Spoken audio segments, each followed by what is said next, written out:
Okay, should I just go? Okay. So, can people hear me first off, actually? Okay, I'm gonna assume that you can. And I was wanting to do it outside, but the farmer decided that it's the perfect time to be in the field. So there's an absolute racket outside. So we're going to be inside today. So yeah, thanks everyone for coming and welcome to Earth Live Lessons. Yeah, I'm Dr Mya-Rose Craig, otherwise known as Birdgirl, and today I'm going to be talking about birds and conservation. And obviously a massive thank you to Lizzie Daly for inviting me on here today. I think this has been an amazing series. So I am a birder, a naturalist, a conservationist, and an activist. But I also just celebrated my 18th birthday a few weeks ago in lockdown, and I was supposed to be doing my A-levels this summer, but they've been cancelled.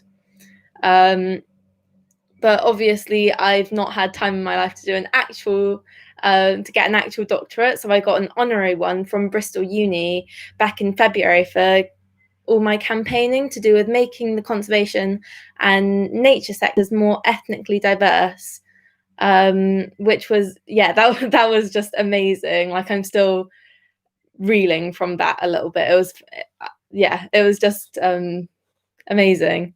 And a lot of this work that I've been doing to do with diversity has been linked to, you know, my own heritage. I'm part Bangladeshi, and I grew up going out into nature, and I became very aware of the fact that there weren't many other people that looked like me.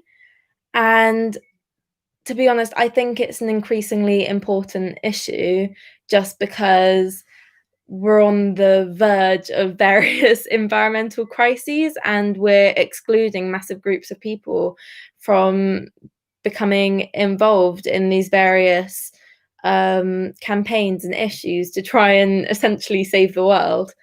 And so I'm trying to do my bit, and I have now run 9 nature camps in Somerset over the last 5 years for VME or visually minority ethnic kids to come out into the countryside from the inner city for the first time and, you know, experience nature and the countryside and become engaged in trying to save the planet.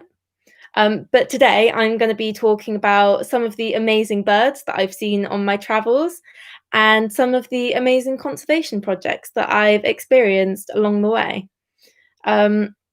So like I said, I've been going out into nature and bird watching my entire life, literally. My parents are bird watchers, and yeah, I went bird watching for the first time when I was 9 days old. Like, it's always been something that's very important to me. But I've also been lucky enough to have been able to travel the world, looking for these rare and endangered bird species.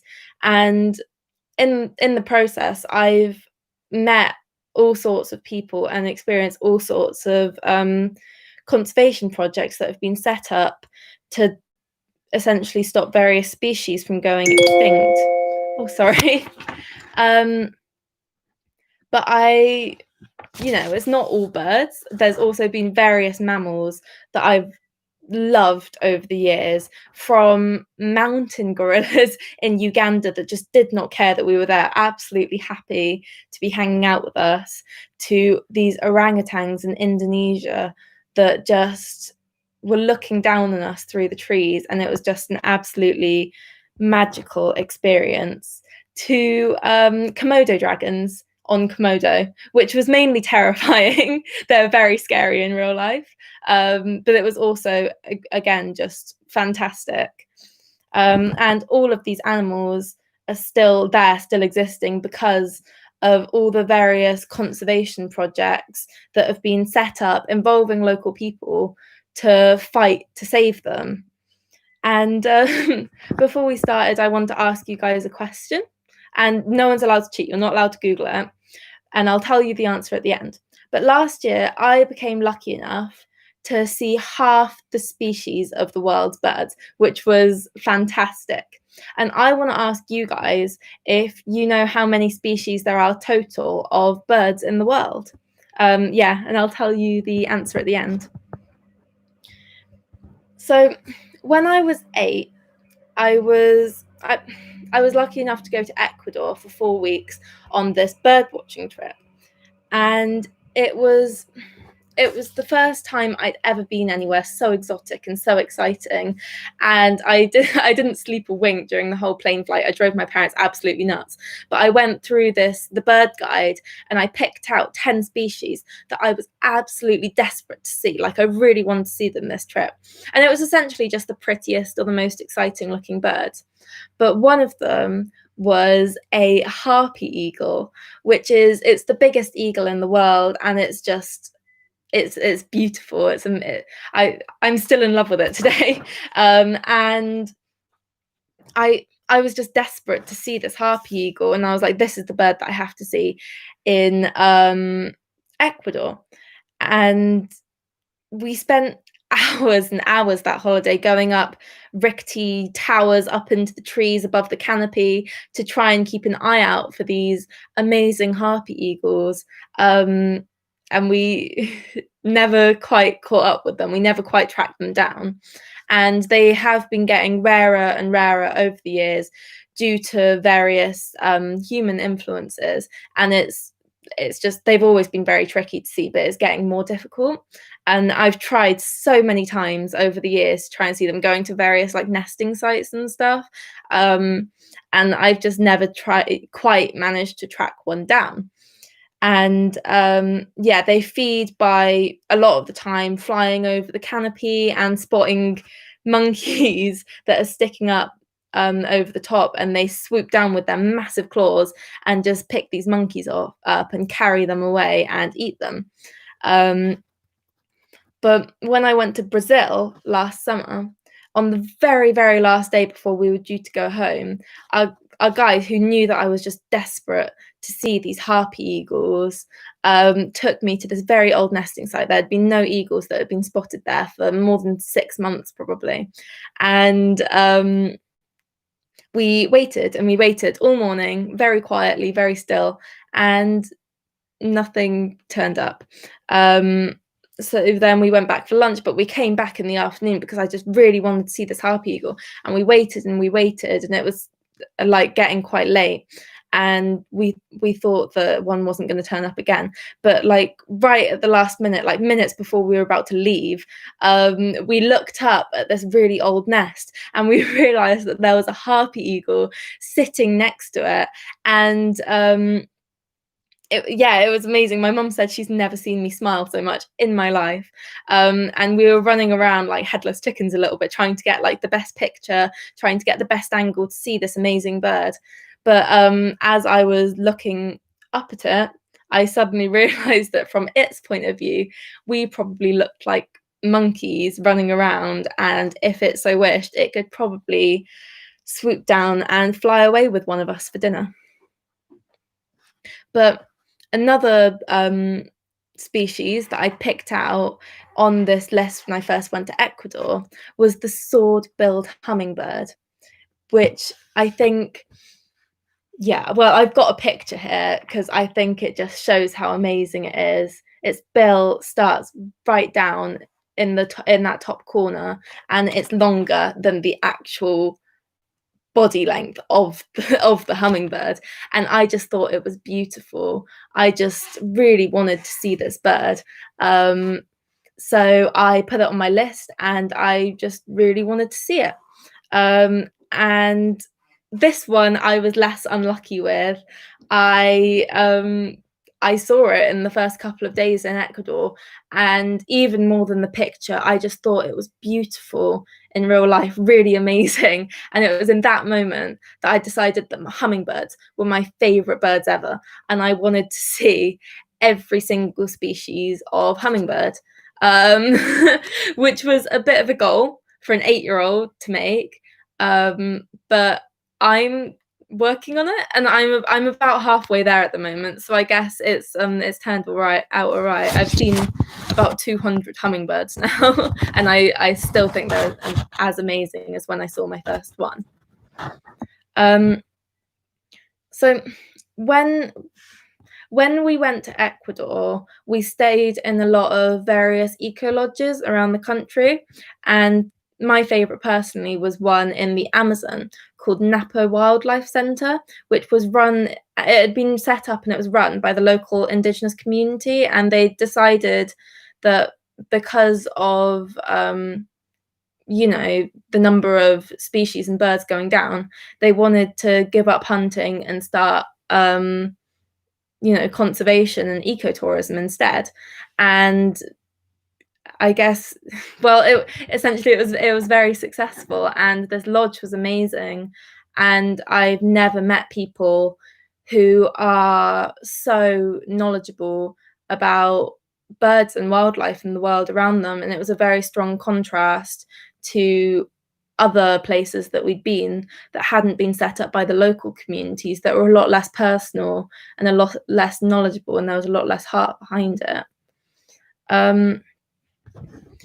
But when I was in 2012, when I was in year 6, my parents decided that they loved traveling so much that they wanted to take me out of school to go to South America for 6 months, which was amazing in terms of birding. Not super successful in terms of school, but it was amazing, definitely worth it. And the day after my 10th birthday, we went to Bolivia, and it's still one of my favorite countries I've ever been to, because the people are so friendly and the wildlife is so amazing. And we made sure specifically to travel with a company that made sure to support sustainability and ecotourism. And the woman in charge was called Ruth Alipaz, and she was telling us her story, and she was saying how the village that she lived deep in the Amazon didn't have loads of education available. So when she was 11, she was expected to leave school and start working, but she wasn't happy with that at all and decided that she wanted more out of her life. So she essentially ran away to the capital city without telling her mum, and found herself accommodation with some family friends and continued going to school, and eventually got her degree before she came back to the village. And she could have gotten some bigwig job in the city and probably become very rich, but she decided she wanted to come back to her community and convince them not to sign a logging contract, and instead create a lodge and start an avenue for ecotourism in the area. And it's been working ever since for them. And I've always found Ruth to be a very inspiring person, just because she's still fighting really, really hard for Indigenous people's rights. She's always put her community above herself, and she's done an incredible amount to help with conservation in Bolivia. And I always also think about our guide who was in Bolivia, who was from the same tribe as Ruth, and he'd actually been a very, very skilled hunter for a very long time. He was one of the best. And when they decided that they wanted to convert over to conservation, he swapped out hunting for guiding. And so many of these skills that he'd picked up over the years were so useful. He was an incredible guide because of things like having such sharp eyesight, and he could just track down all of the species in a way that no one else has ever been able to. But my favourite bird that I've ever seen has to be the southern cassowary, which I saw in Australia when I was 11. And I think I've always loved them just because they're really amazing looking birds. They're about 6 feet tall, and I've always thought that they look a bit more like a dinosaur than a bird, just because they have very scaly faces and they have these massive claws, razor sharp, that could probably shred you into pieces if they wanted to. And they're also because they're so enormous, they're flightless, and while the female lays the eggs, the male incubates them and raises the chicks. And I've always thought that they're just so interesting in every way. And again, it's one of those birds that I'd seen them in the book and I'd been really excited. But then when I saw them in real life, it's just so incredible. Like, photos and illustrations just do not live up to the real thing. And yeah, it's also one of those stories where it's people not really seeming to realize that birds are wild creatures and can be quite dangerous. Because I remember when we saw these wild cassowaries, one of them was a male that had 2 chicks with it, and it was very protective, it was very aggressive. But the other tourists around us didn't really seem to realize, and they were desperate to get their perfect shot of this amazing bird that we were seeing, and they were getting closer and closer and closer, and this male wasn't running away because it didn't want to it wanted to look after its chicks, and these tourists were just getting closer and closer, and they didn't seem to realize that it was getting very aggressive, very ready to fight. And we were genuinely scared that we were going to watch this massive bird attack these tourists, and they were going to get all cut up in front of us. So we had to call them back and please tell them to leave this bird alone, because it was it was a slightly scary situation, to be honest. Which, yeah, we've gotten into all sorts of scrapes over the years from bird watching, just because it's sort of it's worth it, I suppose, in our eyes. So especially when we went to South Africa when I was 4, my parents had never really been on an exotic holiday like that before, and it was all very DIY, and there were all sorts of things like happen. Like, a lioness nearly ate me, and they got me in the car just in time. A hippo nearly squished us, and we nearly fell down a mountain in our car, down a cliff face. So yeah, we've done all sorts of absurd things over the years to try and see the birds that we need to see. But having traveled the world a lot, I think what a lot of people don't realize about global environmental conservation is that despite only being about 5% of the world's population, Indigenous people are on the front lines of conservation and suffer the brunt of the attacks against it, and from various forms of racism as well. And they often suffer by having their lands removed from them, being accused of poaching when they return, despite it still being their land in their eyes. And despite the fact that they are very often the experts on these lands, and they've kept them very well protected for hundreds of thousands of years. And this is the reason that some conservation projects just aren't working, despite all the money that's being poured into it. And yeah, I did a big project on this last year, and it led me to becoming involved and eventually the ambassador for an organization called Survival International, that fights for the rights of Indigenous people, and therefore leads to better and more efficient forms of conservation that will hopefully lead to a future where, you know, Indigenous people have their voices heard in terms of conservation, and things can be protected in a much better, more efficient way. And I really advise you guys to go and check out Survival International, because there's loads of information on their website, and it's quite shocking, but it's very informative. So someone has guessed that there are 800,000 birds in the world, but there are actually more than that. There's more than 11,000 birds in the world now, so it was a good guess.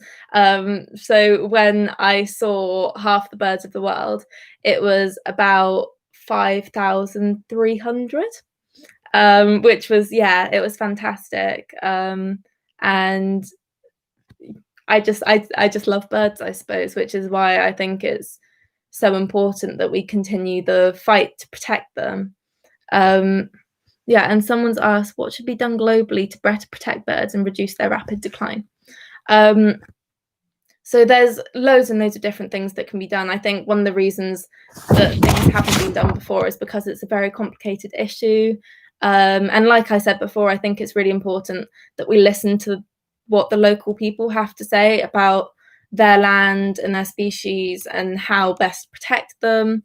But also, I guess, just the more general and much more difficult changes have to be made in terms of the West's view on consumerism and how we treat the environment and how important we think conservation is compared to having enough natural resources, or I don't know, consuming enough products. And I guess just in the future, like I've been trying a lot lately to consume less palm oil and stuff like that, despite it being in literally all food ever. And I guess just being a lot more aware of, yeah, where I'm giving my money. And if a lot of people made changes like that, it would have a massive impact. In your opinion, what's the most underrated UK bird? Oh, I've got lots of opinions on that one, actually. I think wrens are gorgeous. And I know a lot of people might not agree with me on that. And I also love dunnocks. Yeah, and I think actually just in general, people don't have a massive appreciation of UK wildlife compared to other countries, just because it seems a bit less flashy, maybe a bit less exotic, a bit more brown. But I adore birds in the UK, and my favourite is probably, yeah, not to be basic, but my favourite's probably the robin, actually. I love robins. Or maybe tree creepers. I love tree creepers as well. If anyone's watching Spring Watch at the moment, they've managed to get this tiny camera in on a tree creeper nest, and it's absolutely amazing. Yeah, so if anyone else has any more questions, feel free to pop them down in the chat. Yeah, and if not, thank you guys so much for watching today, and thank you so much to the amazing Lizzie Daly for inviting me on. This has been, yeah, it's been really fun. And if you want to hear more about any of my campaigns or conservation or just birds, feel free to check out my Twitter, which is Birdgirl UK, or my blog, which is just called Birdgirl. Yeah, so thank you. And yeah, Team Wrens are amazing. I love them so much. Thank you.